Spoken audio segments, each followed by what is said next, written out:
Hello students.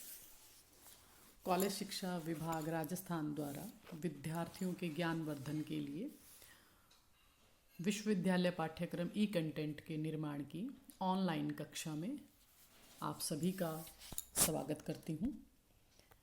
आज का जो हमारा विषय है वो है भारत में बाल अपराध। मैं doctor Meenu Tanwar, associate professor sociology.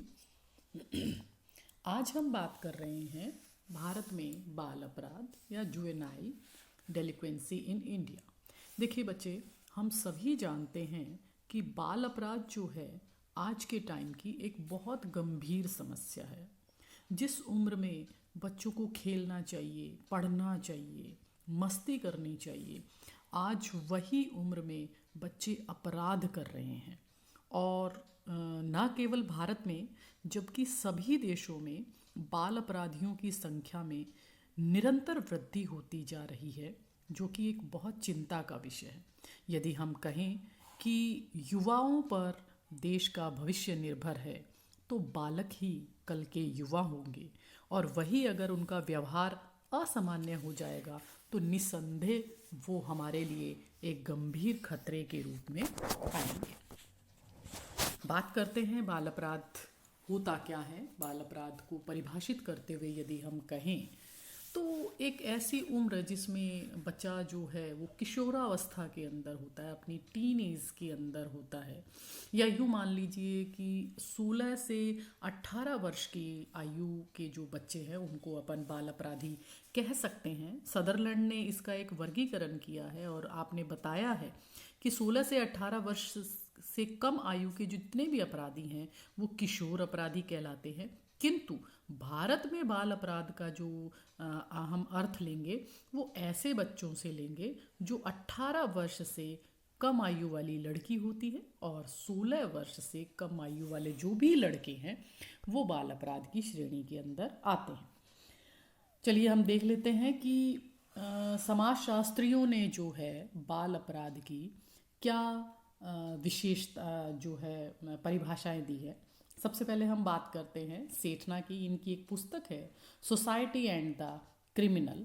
इसमें ये बताते हैं कि बाल अपराध के अंतर्गत किसी ऐसे बालक या किशोर के द्वारा गलत कार्य आते हैं जो कि संबंधित स्थान के कानून द्वारा निर्दिष्ट आयु के सीमा में अंतर्गत आते हैं। ठीक है। नेक्स्ट हम बात करें, एक मावरर हुए हैं जिन्होंने इनकी बुक है डिसऑर्गेनाइजेशन पर्सनल एंड सोशल।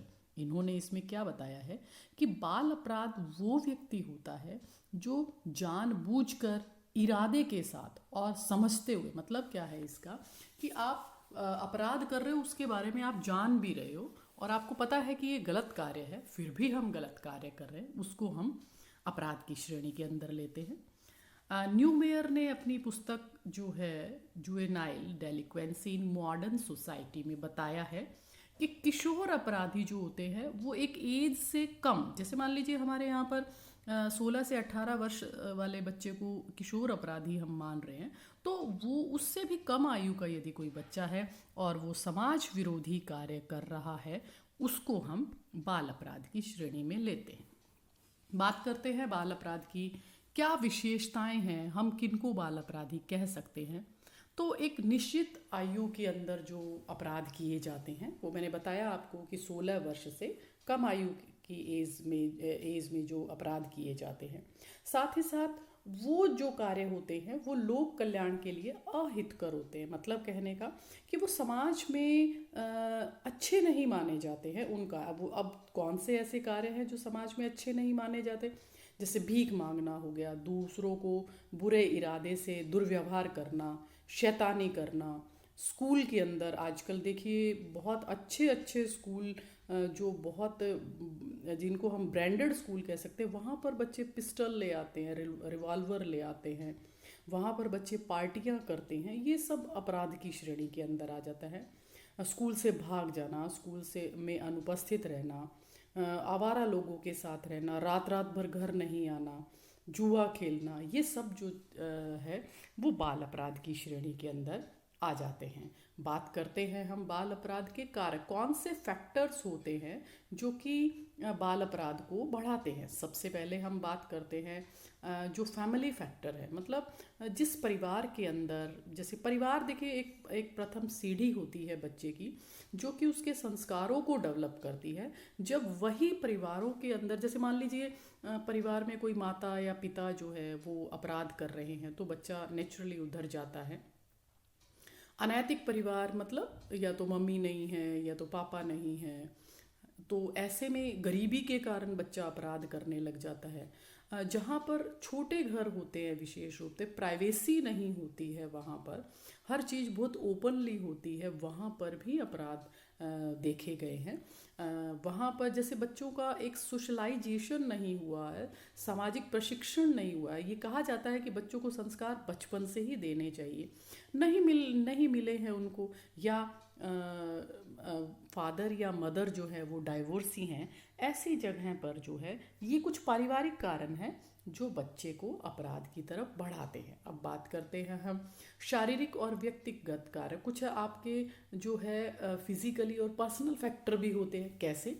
जैसे मान लीजिए बच्चों के, मान लो बॉडी के अंदर कोई कमी है, कोई बॉडी पार्ट उसका खराब है, कोई अंधा है, बहरा है, ऐसे बच्चों को हम परेशान करते हैं। स्पेशल चाइल्ड है वो कोई, और ऐसे बच्चों को हम परेशान करते हैं, तुम अंधे हो, ये हो। तो ऐसे में क्या है, बच्चे में हीन भावना आ जाती है, इन्फीरियरिटी कॉम्प्लेक्स आ जाता है, जिसके कारण क्या है कि बच्चे का स्वभाव जो है वो थोड़ा चिड़चिड़ा होने लग जाता है, बात बात पे वो गुस्सा करता है।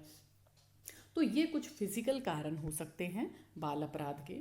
अब हम बात करते हैं सोशोलॉजिकल या सोसाइटी से रिलेटेड या कम्युनिटी से रिलेटेड कौन से ऐसे फैक्टर्स होते हैं जो कि बाल अपराध को बढ़ाते हैं। जैसे मान लीजिए पड़ोसी आपके अपराधी हैं, या बच्चा ऐसे दोस्तों की संगत में रह रहा है जो अपराध करते हैं, या उसके स्कूल का फिजिकल, जैसे मान लीजिए परिस्थिति ऐसी है वहाँ से स्कूल के अंदर बच्चा अपराध सीख सकता है। अर्बनाइजेशन, शहरों में क्या होते हैं, छोटी छोटी गंदी बस्तियाँ होती है, कच्ची बस्तियाँ होती हैं, दोस्तों के साथ वहाँ चले जाते हैं, तो वो वहाँ पर बच्चा अपराधी बन सकता है। कुछ ऐसा, जैसे हम साहित्य की तो बात ना करें, आपत्तिजनक साहित्य आजकल आप फ़ोन पर, नेट पर आप कुछ भी देख सकते हैं। बच्चा ऐसी चीज़ों को देखकर बहुत ज़्यादा अग्रेसिव हो जाता है, अपराध करने के नए नए तरीके उसको पता चल जाते हैं। तो उसमें क्या है, बच्चा खेल खेल में, या उसको ये पता नहीं होता है कि जो कार्य मैं कर रहा हूँ उसका प्रभाव कैसा पड़ेगा। तो वहाँ पर बच्चे पर ये कम्युनिटी फैक्टर्स जो होते हैं वो अपराधी बना सकते हैं। इकोनॉमिक फैक्टर जो है बच्चे को अपराधी बनाने में बहुत बड़ा योगदान देते हैं। गरीबी में है, परिवार में है, बच्चा सोचता है जल्दी हम अमीर हो जाएं, या मैं मान लो किसी का कोई पार्सल है वो उधर पहुंचा दूं, दूसरी जगह पहुंचा दूं तो मुझे पैसा मिल जाएगा। तो ये निर्धनता में बच्चा जो है कई बार अपराध कर सकता है। बिजनेस साइकिल है, कभी अभी आप देखिए कोविड के कारण बहुत सारे लोग जो हैं वो बेरोजगार हुए हैं। ऐसे में लोग अपराध की शरण में चले जाते हैं, क्योंकि वहाँ पर एक जल्दी पैसा कमाने का जरिया मिल जाता है। इसके साथ साथ अनएम्प्लॉयमेंट जो है, मतलब बेरोज़गारी जो है, पढ़ रहा है बच्चा किंतु उसको नौकरी नहीं मिल रही है। ऐसे में क्या करते हैं कि वह अपराध की ओर अग्रसर होने लग जाता है। परिवार का सोशल स्टेटस जो है वो लो है, या इकोनॉमिक स्टेटस जो है वो लो है, तो बच्चे को अपनी तरफ से पूरे एफर्ट्स लगाने पर भी जब उसको सफलता नहीं मिलती है, तो ऐसी स्थिति में वो अपराध की ओर अग्रसर हो जाता है। बहुत सारे हमने फैक्टर्स की चर्चा की है। अब हम सोचते हैं कि इनकी रेमेडी क्या दें, इनको हम रोके कैसे अपराध को, क्योंकि एक बहुत गंभीर समस्या है, बहुत बड़ी समस्या है भारत में। तो यदि हम अपने पुराने आंकड़े उठाकर देखते हैं कि भारत में अपराध के क्या आंकड़े हैं, तो बहुत, जैसे हम 2012 की भी यदि आप रिपोर्ट देखेंगे तो उसके अंदर सबसे ज़्यादा अपराध जो है भारत में यौन उत्पीड़न के, लूटपाट के, दंगों के, मतलब जो बच्चों द्वारा किए जा रहे हैं, बच्चों से क्रूरता की जाती है, बच्चों से दुर्व्यवहार किया जाता है, लड़कियों के से अनैतिक व्यापार करवाया जाता है, सेंधमारी, चोरी, बहुत सारे ऐसे अपराध हैं जो छोटे बच्चों से करवाए जाते हैं। और वो क्यों करवाए जाते हैं? क्योंकि उन पे कोई शक नहीं करता है। तो अगर हम इसको रोकें तो कैसे रोकें? सबसे पहला है कि हमें परिवार से ही इसको एजुकेशन देनी चाहिए। माता पिता शिक्षित होने चाहिए। और अगर उनको संस्कार मिले बच्चों को बचपन से ही कि ये बहुत बुरी आदतें हैं, उनको छोड़ें, तो शायद बाल अपराध की संख्या में थोड़ी सी कमी आ सकती है। साथ ही बच्चे के साथ ऐसा व्यवहार किया जाना चाहिए जिससे कि उसकी भावनाएं जो हैं वो कहीं पर भी उनको ठेस ना लगे। बच्चे का साइकोलॉजिकल स्टडी करनी चाहिए माता पिता को। उसके स्कूल से बात करनी चाहिए, उसके टीचर्स से बात करनी चाहिए कि क्या कारण है कि बच्चा जो है वो पढ़ाई में कमज़ोर हो रहा है या अपराध की ओर अग्रसर हो रहा है। तो बच्चों के स्कूल में माता पिता को बराबर जाते रहना चाहिए। परिवार के इकोनॉमिक स्टेटस की चर्चा जो है वो बच्चे के सामने नहीं करनी चाहिए। उसको यूँ लगना चाहिए कि मेरे माता पिता मेरे लिए बेस्ट दे रहे हैं। साथ ही साथ बच्चों के साथ मनोरंजन, स्वस्थ मनोरंजन करना चाहिए। माता पिता को जो भी मनोरंजन के साधन हैं उसमें माता पिता को उसके साथ रहना चाहिए। बच्चों के शारीरिक और मानसिक विकास के लिए पूरे अवसर देने चाहिए। बच्चे को एक अच्छी डाइट देनी चाहिए, उसको प्रॉपर खाना मिलना चाहिए, प्रॉपर स्टडी, प्रॉपर फैसिलिटीज़ मिलनी चाहिए। साथ ही साथ परिवार में सभी बच्चों के साथ जो है वो एक जैसा व्यवहार किया जाना चाहिए। एक जैसे व्यवहार से फिर क्या मतलब है कि यहाँ परिवार में, बहुत सारे परिवारों में देखा जाता है कुछ बच्चों को ज़्यादा इंपॉर्टेंस दी जाती है, कुछ बच्चों को कम इंपॉर्टेंस दी जाती है। कोई बच्चा पढ़ाई में कमज़ोर है, कोई बच्चा खेल में कमज़ोर है। तो बार बार हमें तुलना ना करें बच्चों की किसी के साथ। मित्रवत और फ्रेंडली उनका जो है बिहेवियर होना चाहिए।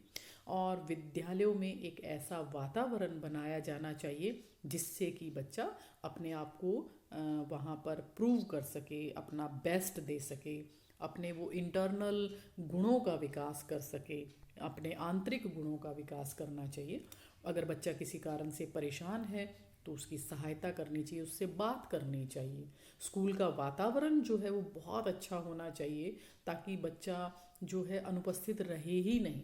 वहाँ पर पढ़ाई के साथ साथ को करिकुलम एक्टिविटीज़ जैसे खेलना, पेंटिंग करना, ड्राइंग करना, डांसिंग करना, जिसमें भी बच्चे का इंटरेस्ट है उसमें उसको डालना चाहिए। शिक्षकों का व्यवहार बहुत अच्छा होना चाहिए।